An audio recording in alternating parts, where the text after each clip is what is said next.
इस्लाम का उदय सऊदी अरब में हुआ था और चूंकि इस्लाम का उदय सऊदी अरब में हुआ था इसलिए इस्लाम अरबी भाषा का शब्द है। इस्लाम शब्द का अर्थ होता है समर्पण। समर्पण अर्थात अल्लाह के प्रति समर्पण। इस्लाम धर्म के धर्मावलंबी ऐसा मानते हैं कि इस्लाम धर्म सृष्टि के प्रारंभ से है और अल्लाह ने इस्लाम धर्म का संदेशा पृथ्वी के लोगों को देने के लिए समय समय पर पैगंबरों को भेजा है। पैगंबर अर्थात अल्लाह का पैगाम देने वाला, अंबर का पैगाम देने वाला। इस्लाम धर्म के धर्मावलंबियों के अनुसार पृथ्वी में ऐसे कुल 1,24,000 पैगंबर आए हैं। उन 1,24,000 पैगंबरों में से 25 पैगंबरों के नाम इस्लाम धर्म के सबसे पवित्र ग्रंथ कुरान में भी मिलते हैं, जिनमें प्रथम पैगंबर के रूप में आदम का नाम मिलता है, फिर अब्राहिम, इस्माइल, याकूब, यूसुफ, मूसा, ईसा, दाऊद, सुलेमान और अंतिम पैगंबर के रूप में मोहम्मद।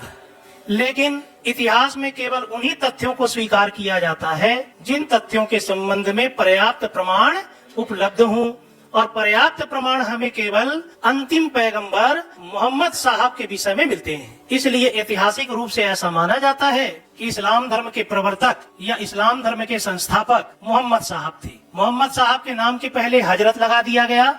हजरत यानी कि पवित्र, तो उनका नाम हो गया हजरत मोहम्मद साहब। हजरत मोहम्मद पैगंबर साहब का जन्म 570 ईस्वी में मक्का में हुआ था। मक्का सऊदी अरब में है। उस समय सऊदी अरब में बहुत सारे कबीले होती थी। कबीलों को फिरके कहा जाता था। कबीले का मतलब है एक ही रक्त संबंध से जुड़ा हुआ जन समुदाय, लोगों का ऐसा समूह जिनका आदि पूर्वज कोई एक हो।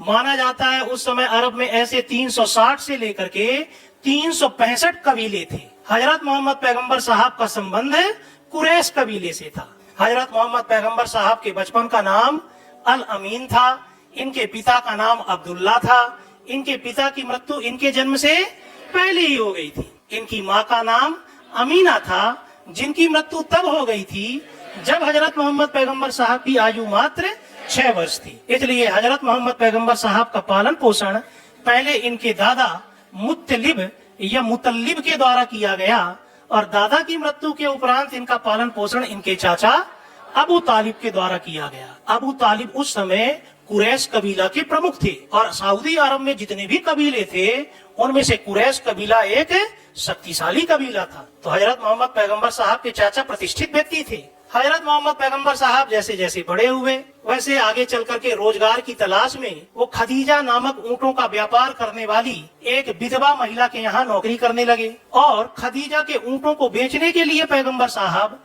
देश विदेश की यात्राओं पर जाया करते थे।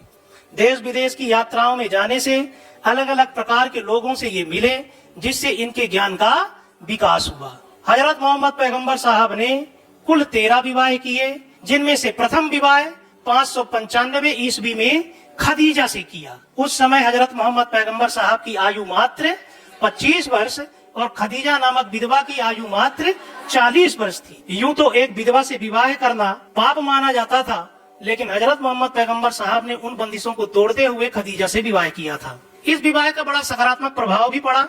हजरत मोहम्मद पैगंबर साहब की प्रतिष्ठा बढ़ गई, क्योंकि खदीजा एक धनवान व्यापारी महिला थी। खदीजा से इनको एक पुत्री की भी प्राप्ति हुई, जिसका नाम फातिमा था, और फातिमा का विवाह इनके चाचा अबू तालिब के पुत्र हजरत अली से हुआ था। हजरत मोहम्मद पैगंबर साहब की 13 पत्नियों से कुल 3 पुत्र और 4 पुत्रियां पैदा हुई। 3 पुत्रों की मृत्यु इनके जीवन काल में ही हो गई थी और 4 पुत्रियों में सबसे प्रसिद्ध पुत्री फातिमा हुई। इतिहास में फातिमा का बड़ा महत्व है, क्योंकि फातिमा का विवाह हुआ था हजरत अली से, और हजरत अली हजरत मोहम्मद पैगंबर साहब के मरने के बाद इस्लाम धर्म के चौथे खलीफा होंगे। हजरत मोहम्मद पैगंबर के उत्तराधिकारियों को आगे चल करके खलीफा कहा गया, और चौथे नंबर के इनके उत्तराधिकारी कौन होंगे? हजरत अली। अब विवाह के उपरांत ही जनरली ज्ञान की प्राप्ति होती है, तो हजरत मोहम्मद पैगंबर साहब को भी पहली बार ज्ञान की प्राप्ति 610 ईस्वी में मक्का की हीरा नामक गुफा में हुई। माना जाता है हीरा नामक गुफा में ये ध्यान में बैठे हुए थे कि इनके स्वप्न में एक देवदूत आए। देवदूत का नाम है जिब्राइल, और अल्लाह के द्वारा भेजे गए इस देवदूत ने हजरत मोहम्मद पैगंबर साहब को पहली बार ज्ञान दिया कि आपका जन्म हुआ है अल्लाह के ज्ञान का प्रचार प्रसार करने के लिए, तो आप अल्लाह के ज्ञान का प्रचार प्रसार करो।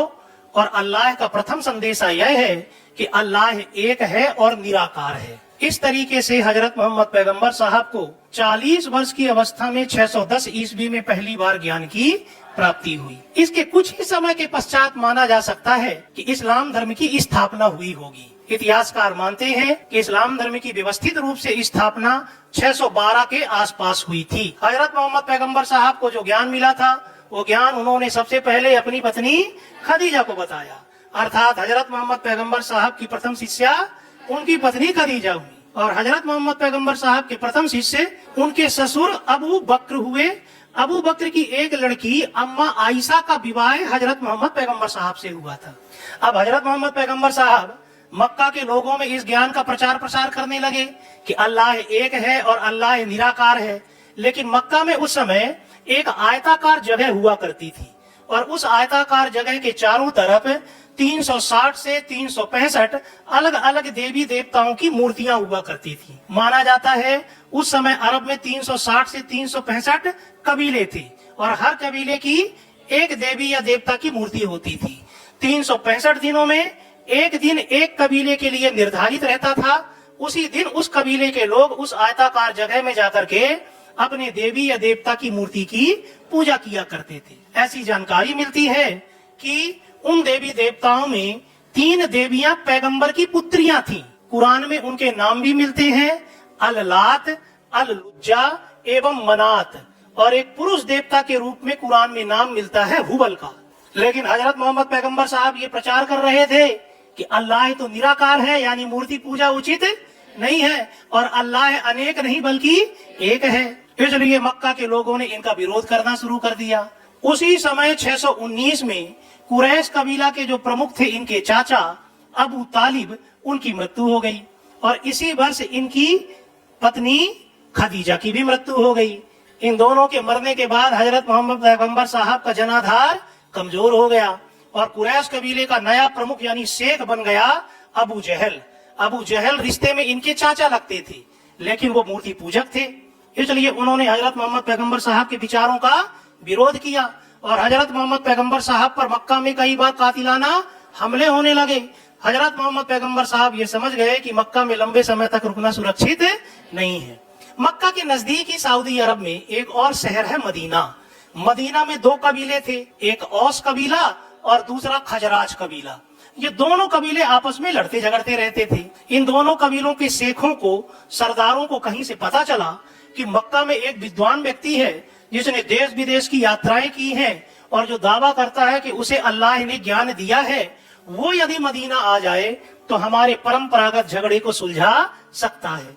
तो इन कबीले के सरदारों ने, शेखों ने हजरत मोहम्मद पैगंबर साहब को अपना विवाद सुलझाने के लिए मक्का से मदीना आमंत्रित किया। हजरत मोहम्मद पैगंबर साहब भी मक्का में सुरक्षित नहीं थे, इसलिए ये भी शहर से मक्का से मदीना जाने के लिए तैयार हो गए। 622 ईस्वी में हजरत मोहम्मद पैगंबर साहब अपने कुछ अनुयायियों के साथ मक्का से मदीना चले गए। इस घटना को इतिहास में हिजरत कहा जाता है। हिजरत अरबी भाषा का शब्द है जिसका अर्थ है स्थानांतरण, अर्थात हजरत मोहम्मद पैगंबर साहब का मक्का से मदीना स्थानांतरण। 622 ईस्वी की यह तिथि बड़ी महत्वपूर्ण है। तीसरे नंबर के खलीफा इस्लाम धर्म में हुए थे हजरत उमर। उनके समय पे एक नया इस्लामिक कैलेंडर या संवत चलाया गया था, और उस संवत का नाम रखा गया था हिजरी संवत, और वो हिजरी संवत 622 से ही स्टार्ट हुआ था। आज के कैलेंडर के हिसाब से यदि वो तिथि ज्ञात की जाए तो लगभग 16 जुलाई 622 ईस्वी से हिजरी संवत का प्रारंभ हुआ था। अब हजरत मोहम्मद पैगंबर साहब मदीना आ गए। मदीना में इन्होंने औज और खजराज कबीले के विवाद को सुलझा दिया, तो इन कबीले के राजाओं ने इन्हें अपना राजा मान लिया, और मदीना में इन्हें बड़ी लोकप्रियता मिलने लगी। लेकिन ये बात पसंद नहीं आई इनके विरोधी मक्का में कुरैश कबीला का नया प्रमुख बन चुके अबू जहल को। तो अबू जहल ने अपनी सेना सहित मदीना पर आक्रमण कर दिया। हजरत मोहम्मद पैगंबर साहब और अबू जहल के बीच में 3 लड़ाइयां हुई। 624 में पहली लड़ाई बद्र की लड़ाई हुई, 25 में उहुद की लड़ाई हुई, और 27 में खंदक की लड़ाई हुई। इन तीनों लड़ाइयों में फाइनली हजरत मोहम्मद पैगंबर साहब की सेना विजय हुई और अबू जहल के समर्थक पराजित हुए। देखते देखते पूरे मदीना के लोगों ने हजरत मोहम्मद पैगंबर साहब को अपना शासक स्वीकार कर लिया और फिर हजरत मोहम्मद पैगंबर साहब अपनी सेना लेकर के 630 में मक्का भी पहुंचे। इस बार मक्का के लोगों ने इनका विरोध नहीं किया और मक्का पर भी इनका अधिकार हो गया। माना जाता है मक्का में जो वो आयताकार जगह थी जहां 360 या 365 विभिन्न देवी देवताओं की मूर्तियां रखी रहती थीं, हजरत मोहम्मद पैगंबर साहब ने मक्का पहुंचने के बाद उन मूर्तियों को वहां से हटवा दिया और ये माना गया कि जो प्रथम पैगंबर थे आदम, उनके जीवन काल में आसमान से एक सफेद पत्थर गिरा था। उस आसमानी पत्थर को उसी आयताकार जगह के बीच में स्थापित कर दिया गया। आज विश्व भर के मुसलमान उसी पत्थर की इबादत करते हैं और चूंकि वो जगह जो आयताकार जगह है उसे काबा कहा जाता है और एक तरीके से वो मस्जिद है। भारत से वो मस्जिद पश्चिम दिशा में पड़ती है, इसलिए भारतीय मुसलमान पश्चिम की ओर मुख करके नमाज पढ़ते हैं। तो काबा कहाँ है? मक्का में।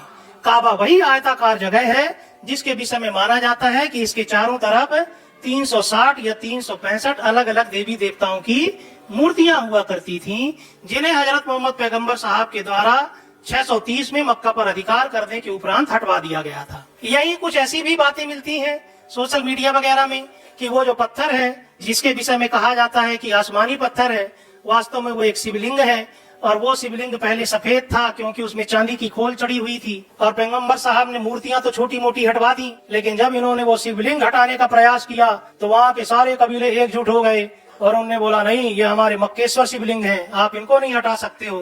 तो ये उस शिवलिंग को नहीं हटा पाए और चांदी की उस खोल में इन्होंने काला रंग पुतवा दिया और ये कहानी गढ़ दी गई कि पहले ये पत्थर जब आसमान से गिरा था तब ये सफेद था, लेकिन जैसे जैसे पृथ्वी में अपराध बढ़ता गया वैसे वैसे ये काला होता गया। आज वो पत्थर किस रंग का है? काले रंग का। लेकिन ये सोशल मीडिया की बातें हैं, इनकी सत्यता या असत्यता के संबंध में मैं कोई दावा नहीं कर सकता। हजरत मोहम्मद पैगंबर साहब ज्यादातर मदीना में ही रहे। मदीना का प्राचीन नाम यसरिब था, लेकिन पैगंबर साहब के रहने के कारण इसे मदीना कहा जाने लगा। मदीना भी अरबी भाषा का शब्द है जिसका अर्थ होता है हजरत मोहम्मद पैगंबर का स्थान। मदीना में ये अपनी सबसे अंतिम नंबर की पत्नी अम्मा आयशा के यहाँ रहते थे। अम्मा आयशा के जो पिता थे हजरत अबू बकर, वो हजरत मोहम्मद पैगंबर साहब के हम उम्र भी थे और हजरत मोहम्मद पैगंबर साहब के शिष्य भी थे। हजरत मोहम्मद पैगंबर साहब मई 632 ईस्वी में मदीना से मक्का काबा की यात्रा के लिए आए। काबा वो आयताकार मस्जिद जो है, और मई में ही वो वापस मक्का से मदीना लौटे। इसके उपरांत इनकी तबीयत बिगड़ गई और 27 या 28 मई 632 में मदीना में इनकी मृत्यु हो गई। अम्मा आयशा के घर में ये मरे। जहां इनका देहांत हुआ वहां आगे चलकर के खलीफाओं के शासनकाल में एक भव्य गुंबद बनवा दिया गया और उस गुंबद को हरे रंग से कलर कर दिया गया। तो इस्लाम धर्म में हरे रंग को पवित्र रंग माना जाने लगा। तो ये था हजरत मोहम्मद पैगंबर साहब का संक्षिप्त जीवन परिचय।